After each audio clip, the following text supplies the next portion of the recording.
নমস্কাৰ এই মুহূৰ্তত আহি পৰিছে ৰাতিপুৱাৰ কেইবাটাও বিগ ব্ৰেকিং নিউজ। আজি হৈছে 28 জুলাই। এইমাত্ৰ অৰুণোদয় আঁচনিক লৈ আহি গৈছে ভাল খবৰ। নতুনকৈ আবেদন কৰাৰ পৰা আৰম্ভ কৰি অৰুণোদয় আঁচনি একাউণ্টত টকা নোসোমোৱা প্ৰতিজন হিতাধিকাৰীৰ বাবে ভাল খবৰ। আজি কৰক এই কাম, আপোনাৰ একাউণ্টত টকা সোমাব। যদি আপুনি চৰকাৰী কৰ পৰাই তেনে ক্ষেত্ৰত আপোনাৰ বেংক একাউণ্টত চৰকাৰী কৰৰ প্ৰথম কিস্তি 32,500 টকা ৰিলিজ কৰা হ'ব। যদি আপুনি আত্মসহায়ক 10,000 টকাৰ চেক পাইছে তেনে ক্ষেত্ৰত 25,000 টকা পুনৰ মুখ্যমন্ত্ৰী ডক্টৰ হিমন্ত বিশ্ব শৰ্মাই কেতিয়া মুকলি কৰি দিব আপোনালোকৰ একাউণ্টত। ৰেচন কাৰ্ড থাকিলে 31 জুলাইৰ পূৰ্বে কৰক এইকেইটা গুৰুত্বপূৰ্ণ কাম। চাউল, চেনি, দালি লগতে লাভ কৰিব নিমখ। কোটি কোটি কৃষকৰ পাব ভাল খবৰ। লগতে কেইবাটাও ৰাজনৈতিক খবৰৰ লগতে অৰাজনৈতিক খবৰ যুগুত কৰা হৈছে আজিৰ দিনটোত। গোটেই অসম তথা ভাৰতৰ বিভিন্ন প্ৰান্তৰ পৰা যুগুত হৈছে কেইবাটাও ডাঙৰ খবৰ। এনেবোৰ খবৰ নিতৌ পাই থাকিবলৈ চেনেলটি ছাবস্ক্ৰাইব কৰি ভিডিঅ'ত এটা লাইক কৰিবলৈ নাপাহৰিব। আজিৰ আমাৰ প্ৰথম খবৰ গুৰুত্বপূৰ্ণ খবৰ হৈছে অসমবাসীৰ বাবে এটা ডাঙৰ খবৰ। ৰাজ্যৰ লাখ লাখ মহিলাৰ বাবে আহি গ'ল সুখবৰ। বান পৰিস্থিতিৰ মাজতে মুখ্যমন্ত্ৰী ডক্টৰ হিমন্ত বিশ্ব শৰ্মাই কৰিলে এক গুৰুত্বপূৰ্ণ ঘোষণা। হয় এটা নহয় দুটা নহয়, অসমৰ মুখ্যমন্ত্ৰী ডক্টৰ হিমন্ত বিশ্ব শৰ্মাই মহিলা আৰু পুৰুষসকলৰ বাবে কেইবাটাও গুৰুত্বপূৰ্ণ মন্তব্য কৰিছে। অৰুণোদয় আঁচনিৰ ফৰ্ম জমা বা একাউণ্টৰ বিসংগতিক লৈ আপুনিও চিন্তা কৰে নেকি? তেনে ক্ষেত্ৰত এতিয়াৰ পৰা চিন্তা কৰাৰ প্ৰয়োজন নাই। যদি মহিলাসকলে ভাবিছে অৰুণোদয় আঁচনিত নতুনকৈ আবেদন কৰিব বা অৰুণোদয় আঁচনিৰ ফৰ্মটো ক'ৰ পৰা সংগ্ৰহ কৰিব বা অৰুণোদয় আঁচনিৰ ফৰ্মটো যদি আছে ফৰ্ম ফিল আপ কৰি ক'ত গৈ জমা দিব, এনেকুৱা ধৰণৰ যদি সমস্যা আছে এতিয়াৰ পৰা সকলোখিনি সমস্যা সমাধান হৈ যাব। লগতে আপোনাৰ একাউণ্টত অৰুণোদয় আঁচনিৰ টকা নোসোমায় নেকি? কিবা একাউণ্টৰ সমস্যা হৈ আছে নেকি? তেনে ক্ষেত্ৰত এতিয়াৰ পৰা আপুনি চিন্তা কৰাৰ প্ৰয়োজন নাই। হিতাধিকাৰীৰ প্ৰতিটো সমস্যা সমাধানৰ বাবে সাজু হৈছে ৰাজ্য চৰকাৰ। প্ৰতিটো বিধানসভা সমষ্টিত শীঘ্ৰে নিযুক্তি দিয়া হ'ব অৰুণোদয়ৰ সহায়ক। অৰুণোদয়ৰ সহায়কসকলে আপোনালোকৰ সকলোখিনি সমস্যা সমাধান কৰিব। কিহৰ বাবে আপোনাৰ একাউণ্টত আপুনি টকা নাপায় বা যদি আপোনাৰ একাউণ্টত আগতে টকা পাইছিলে এতিয়া টকা নাপায় নেকি? বা যদি আপুনি ভাবিছে আপুনি যোগ্য হিতাধিকাৰী নতুনকৈ আবেদন কৰিব, ক'ত গৈ আবেদন কৰিব, সকলোখিনি তথ্য জানিব পাৰিব অৰুণোদয়ৰ সহায়কসকলৰ পৰা। ফৰ্ম দাখিল, বেংক একাউণ্ট আৰু অন্যান্য বিসংগতি পোনপটীয়াকৈ সমাধান কৰিব সহায়কে। 3 আগষ্টৰ পৰা ধন নোপোৱা প্ৰতিগৰাকী মহিলাৰ বাবে ভাল খবৰ। কিয়নো ৰাজ্যৰ মুখ্যমন্ত্ৰী ডক্টৰ হিমন্ত বিশ্ব শৰ্মাই 3 আগষ্টৰ পৰা ধন সোমোৱা আৰম্ভ কৰি দিব আৰু সেয়েহে নিজৰ বেংক একাউণ্ট সক্ৰিয় কৰি ৰাখক। যদি আপোনাৰ একাউণ্টত কিবা সমস্যা হৈ আছে আপুনি 3 আগষ্টৰ পূৰ্বে আপোনাৰ একাউণ্টটো আপুনি এক্টিভ কৰি ৰাখক। নহ'লে আপোনাৰ বেংক একাউণ্টত চৰকাৰে আঁচনিৰ টকা সোমাই দিলেও আপোনাৰ একাউণ্টলৈকে নাযাব। অৰুণোদয়ক লৈ কিবা ওজৰ আপত্তি থাকিলে অৰুণোদয়ৰ সহায়কসকলক পোনপটীয়াকৈ আপোনালোকে জনাব পাৰিব। 3 আগষ্টৰ পৰা পুনৰ সক্ৰিয় হৈ পৰিব অৰুণোদয় আঁচনিৰ সুবিধা। হাজাৰ হাজাৰ নতুন হিতাধিকাৰী মহিলাৰ একাউণ্টত জমা হ'ব ধনৰাশি। যদি আপুনি নতুনকৈ আবেদন কৰিছে তেন্তে ভাল খবৰ। নতুন আৰু পুৰণা সকলো হিতাধিকাৰী একাউণ্টত অৰুণোদয় আঁচনিৰ টকা ৰিলিজ কৰা হ'ব। আৰু আপুনি 3 আগষ্টৰ পূৰ্বে KYC কৰিব লাগিব। যিসকল হিতাধিকাৰী একাউণ্টৰ সৈতে এতিয়ালৈকে DBT লিংক কৰাই অতি শীঘ্ৰে লিংক কৰক, নহ'লে কিন্তু আপোনাৰ বেংক একাউণ্টৰ টকা নাপাব। মুখ্যমন্ত্ৰী ডক্টৰ হিমন্ত বিশ্ব শৰ্মাই জৰুৰী নিৰ্দেশনা জাৰি কৰিছে। তাৰ পিছত অসমবাসী ৰাজক জনাইছে আমাৰ পৰৱৰ্তী খবৰ গুৰুত্বপূৰ্ণ খবৰ। লগতে এটা ডাঙৰ খবৰ, লাখপতি বাইদেউসকলৰ বাবে ভাল খবৰ। ইছলাম শুক্ল নোহোৱাকৈ 10 লাখ টকা পৰ্যন্ত লাভ কৰিব ঋণৰ সুবিধা। আপুনি আত্মসহায়ক 10,000 টকাৰ চেক পাইছে নেকি? তেনে ক্ষেত্ৰত এতিয়াৰ পৰা চিন্তা কৰাৰ প্ৰয়োজন নাই।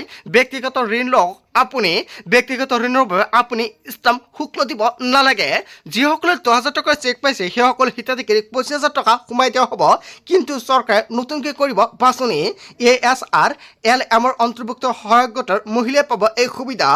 ৰাজ্যত আছে 9 লাখ লাখপতি বাইদেউ আৰু 9 লাখ লাখপতি বাইদেউক 10 লাখ কোটি টকাৰ বিনামূলীয়াকৈ প্ৰদান কৰা নহ'ব। ইয়াক কিন্তু ঋণ হিচাপে প্ৰদান কৰা হ'ব। অকল 9 লাখ হিতাধিকাৰীক প্ৰদান কৰা হ'ব 10 লাখ পৰ্যন্ত ঋণৰ সুবিধা। এইসকল বাইদেউ ইছলাম শুক্ল নিদিয়াকৈ ল'ব পাৰিব ব্যক্তিগত ঋণ। এই ঘোষণা কৰিছে অসমৰ মুখ্যমন্ত্ৰী ডক্টৰ হিমন্ত বিশ্ব শৰ্মাই। হয়, আচলতে লাখপতি বাইদেউসকলৰ বাবে অসমৰ মুখ্যমন্ত্ৰী ডক্টৰ হিমন্ত বিশ্ব শৰ্মাই যিটো পন্থা হাতত লৈছে আপুনি কি ক'ব? যদি আপোনাৰ কিবা মন্তব্য কৰিব লগা থাকে আপোনালোকৰ মন্তব্যটো নিশ্চয় কমেণ্ট বক্সত জনাই দিব। তাৰ পিছত অসমবাসী ৰাজক জনাইছে আমাৰ পৰৱৰ্তী খবৰ গুৰুত্বপূৰ্ণ খবৰ। লগতে এটা ডাঙৰ খবৰ, লোকপ্ৰিয় 2027 কৰ্ণকাৰী আৰু পৰিদৰ্শকৰ প্ৰশিক্ষণক লৈ জৰুৰী নিৰ্দেশনা জাৰি কৰিছে। বান পৰিস্থিতিৰ বাবে যোৰহাট জিলাত লোকপিয়ল 2027 প্ৰশিক্ষণ আংশিকভাৱে স্থগিত। তিয়ক, যোৰহাট পূব, যোৰহাট পশ্চিম, তিতাবৰ, ৰাজচক্ৰ আৰু সংশ্লিষ্ট পৌৰসভাৰ প্ৰশিক্ষণ স্থগিত আৰু এই স্থগিতাদেশ পৰৱৰ্তী নিৰ্দেশ নোলোৱালৈকে বলবৎ থাকিব। মৰিয়নি ৰাজচক্ৰ আৰু মৰিয়নি পৌৰসভাৰ প্ৰশিক্ষণ 29 বা 31 জুলাইত অনুষ্ঠিত হ'ব। যোৰহাট জিলা আয়ুক্ত তথা মুখ্য লোকপিয়ল বিষয়াই জাৰি কৰিছে নিৰ্দেশ। হয়, এটা ডাঙৰ খবৰ আহি পৰিছে, যিমান পাৰে সকলোকে শ্বেয়াৰ কৰি জনাই দিব। তাৰ পিছত অসমবাসী ৰাজক জনাইছো আমাৰ পৰৱৰ্তী অসমৰ গুৰুত্বপূৰ্ণ খবৰ। লগতে এটা ডাঙৰ খবৰ, আগষ্ট মাহৰ 10 তাৰিখৰ পৰা অসমৰ 10 লাখ ছাত্ৰ ছাত্ৰীৰ জৰিয়তে বৃক্ষৰোপণ কৰা হ'ব। নৱম শ্ৰেণীৰ পৰা আৰম্ভ কৰি উচ্চ শিক্ষাৰ সকলো শিক্ষাৰ্থী ইয়াৰ সৈতে সংযুক্ত কৰা হ'ব। আগষ্টৰ 10 তাৰিখৰ পৰা 14 তাৰিখলৈকে স্বাধীনতা দিৱসৰ সৈতে সংগতি ৰাখি চলিব অভিযান। আৰু 1জনকৈ শিক্ষাৰ্থীয়ে 10 জোপাকৈ গছপুলি ৰোপণ কৰিব। নৱম শ্ৰেণীৰ পৰা ইয়াৰ উচ্চ পৰ্যায়ৰ শিক্ষাৰ্থীসকলক ইয়াৰ সৈতে সংযুক্ত হ'ব। যিসকলে এই গছপুলি ৰোপণ অভিযানত সংযুক্ত হ'ব তেওঁলোকক বৃক্ষ বন্ধু হিচাপে প্ৰমাণপত্ৰ দিয়া হ'ব। কিছুদিন পিছত ইয়াৰ বাবে আৰম্ভ হ'ব পঞ্জীয়ন প্ৰক্ৰিয়া। গছপুলিসমূহ জীয়াই থাকিব লাগিব আৰু আপোনাৰ বেংক একাউণ্টত 1500 টকা সোমাই দিব। আপুনি যিখন গছপুলি ৰোপণ কৰিছে সেই গছপুলি যদি জীয়াই থাকে আপোনাৰ বেংক একাউণ্টত পোনে পোনে 1500 টকা ৰিলিজ কৰি দিব। ৰাজ্যত ৰোপণ কৰা হ'ব 1 কোটি বৃক্ষ। অমৃত বৃক্ষ অভিযানৰ জৰিয়তে ৰোপণ কৰা হ'ব এই বৃক্ষ। 10 লাখ শিক্ষাৰ্থীৰ জৰিয়তে ৰোপণ কৰা হ'ব এই গছপুলিসমূহ। আগষ্ট মাহৰ 10 তাৰিখৰ পৰা অসমৰ 10 লাখ ছাত্ৰ ছাত্ৰীৰ জৰিয়তে বৃক্ষৰোপণ কৰা হ'ব। অসমৰ মুখ্যমন্ত্ৰী ডক্টৰ হিমন্ত বিশ্ব শৰ্মাই চৰকাৰে কৰিছে বৃহৎ ঘোষণা। তাৰ পিছত অসমবাসী ৰাজক জনাইছো আমাৰ পৰৱৰ্তী অসমৰ গুৰুত্বপূৰ্ণ খবৰ। লগতে এটা ডাঙৰ খবৰ, ৰেচন কাৰ্ডৰ হিতাধিকাৰীলৈ ডাঙৰ খবৰ আহি পৰিছে। সম্পূৰ্ণ নতুন নিয়মেৰে সংগ্ৰহ কৰিব লাগিব ৰেচন। 31 জুনৰ পূৰ্বে ৰেচন কাৰ্ডৰ গৰাকীয়ে লিংক কৰিব লাগিব মোবাইল নম্বৰ, অন্যথা নাপাব ৰেচনৰ সামগ্ৰী। আধাৰ কাৰ্ডৰ সৈতে ৰেচন কাৰ্ডত লিংক কৰিব লাগিব মোবাইল নম্বৰ। আপোনাৰ আধাৰ কাৰ্ডৰ সৈতে লিংক হৈ আছে নে নাই মোবাইল নম্বৰ নিশ্চয় আপুনি কমেণ্ট কৰি জনাই দিয়ক, নহ'লে কিন্তু আপুনি ৰেচন সামগ্ৰীৰ পৰা বঞ্চিত হ'ব। 1 আগষ্টৰ পৰা সম্পূৰ্ণ নতুন নিয়মেৰে সংগ্ৰহ কৰিব লাগিব ৰেচনৰ চাউলৰ লগতে চেনি, চালি, নিমখ লগতে পাব কেইবাবিধ সামগ্ৰী। ৰেচন আনিবলৈ যাওঁতে লগত নিব লাগিব লিংক থকা মোবাইল ফোন। নম্বৰ 1, হিতাধিকাৰীসকলে ই-পছ মিছনত আঙুলি ছাপ বা OTP অথবা মুখমণ্ডল ভিত্তিক প্ৰমাণীকৰণ কৰিব লাগিব। নম্বৰ 2, ই-পছ স্কেনত হিতাধিকাৰীৰ পঞ্জীয়ন হৈ থকা মোবাইল নম্বৰ নিশ্চিত হ'ব লাগিব। নম্বৰ 3, ই-পছ মিছনত হিতাধিকাৰীৰ মোবাইল নম্বৰ অন্তৰ্ভুক্ত অথবা নিশ্চিত কৰিব আৰু হিতাধিকাৰী উপস্থিত থাকিব লাগিব। নম্বৰ 4, SMS-ৰ জৰিয়তে মোবাইল নম্বৰ OTP প্ৰেৰণ কৰিব। নম্বৰ 5, হিতাধিকাৰীয়ে নিজৰ মোবাইলত OTP লাভ কৰি ই-পছ মিছনতহে অন্তৰ্ভুক্ত কৰিব লাগিব। নম্বৰ 6, মোবাইল নম্বৰটো প্ৰাইমেৰী ভেৰিফাইড মোবাইল নম্বৰ হিচাপে চিহ্নিত কৰা হ'ব। নম্বৰ 7, OTP ভুল বা বিলম্বিত হ'লে পুনৰ চেষ্টা কৰিব পাৰিব। 31 জুলাইৰ পূৰ্বে প্ৰতিজন হিতাধিকাৰীয়ে কৰিব লাগিব এক গুৰুত্বপূৰ্ণ কাম। শোণিতপুৰ খাদ্য আৰু ৰাজহুৱা বিতৰণ বিভাগে জাৰি কৰিছে জৰুৰী নিৰ্দেশনা। আপোনাৰ জিলাত এই জৰুৰী নিৰ্দেশনা জাৰি কৰিছেনে? যদি কৰিছে নিশ্চয় কমেণ্ট বক্সত জনাই দিব। তাৰ পিছত অসমবাসী ৰাজক জনাইছো আমাৰ পৰৱৰ্তী অসমৰ গুৰুত্বপূৰ্ণ খবৰ। লগতে এটা ডাঙৰ খবৰ, কংগ্ৰেছ জনতা পাৰ্টিৰ কোনো প্ৰতিবাদকাৰী গ্ৰেপ্তাৰ কৰিব নোৱাৰিব। যদি কোনো প্ৰতিবাদকাৰী গ্ৰেপ্তাৰ কৰিছে এতিয়াই মুকলি কৰি দিয়ক, অন্যথা আমি পুনৰ পদক্ষেপ ল'বলৈ সাজু হ'ম। আৰক্ষীক 24 ঘণ্টাৰ সময় বান্ধি দি হুংকাৰ CJPৰ। অসমৰ লগতে বিহাৰ, পশ্চিমবংগৰ প্ৰতিবাদকাৰীক শীঘ্ৰে মুকলি কৰি দিয়ক। আমি মোদী চৰকাৰক বিশ্বাস কৰিলোঁ, সেই বিশ্বাস অটুট ৰাখক। মোদী চৰকাৰ আমাৰ বিশ্বাস নাভাঙিব। চৰকাৰে নিৰ্দেশ দিয়ক অতি শীঘ্ৰে যাতে প্ৰতিবাদকাৰীক মুকলি কৰি দিয়ে। কোনো প্ৰতিবাদকাৰীৰ বিৰুদ্ধে কোনো এখন থানাত গোচৰ থাকিব নোৱাৰিব। প্ৰতিশ্ৰুতি দিয়ে প্ৰতিশ্ৰুতি ৰক্ষা কৰক মোদী চৰকাৰে। কংগ্ৰেছ জনতা পাৰ্টিৰ লগত বিশ্বাসঘাতকতা নকৰিব। যি ধৰণে প্ৰতিশ্ৰুতি দিছিল সেই প্ৰতিশ্ৰুতি পূৰণ কৰক। যদিহে এনেকুৱা নহয় তেনেহ'লে পুনৰ প্ৰতিবাদ হ'ব।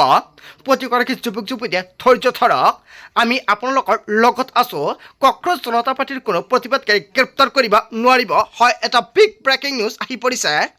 তাৰ পিছত অসমবাসী ৰাজক জনাইছো আমাৰ পৰৱৰ্তী অসমৰ গুৰুত্বপূৰ্ণ খবৰ। লগতে এটা ডাঙৰ খবৰ, শান্তিপূৰ্ণ প্ৰতিবাদ নাগৰিকৰ মৌলিক অধিকাৰ। প্ৰতিবাদ কৰিলে ছাত্ৰক গ্ৰেপ্তাৰ কিয় কৰা হয়? সাধাৰণ প্ৰতিবাদ কৰিলে কিয় নাগৰিক অপৰাধী সজা হয়? কোনো বিষয়ত অসন্তুষ্ট ব্যক্ত কৰিলে অপৰাধীৰ দৰে খেদা হয়। গ্ৰেপ্তাৰ কৰি 30-ৰ পৰা 40 দিনলৈকে জামিন দিয়া নহয় ছাত্ৰক। গণতন্ত্ৰত সকলোৱে নিজৰ মতামত প্ৰকাশ কৰাৰ অধিকাৰ আছে। গাজা প্লেষ্টাইনৰ সমৰ্থনত প্ৰতিবাদ কৰিলে অপৰাধী নহয়।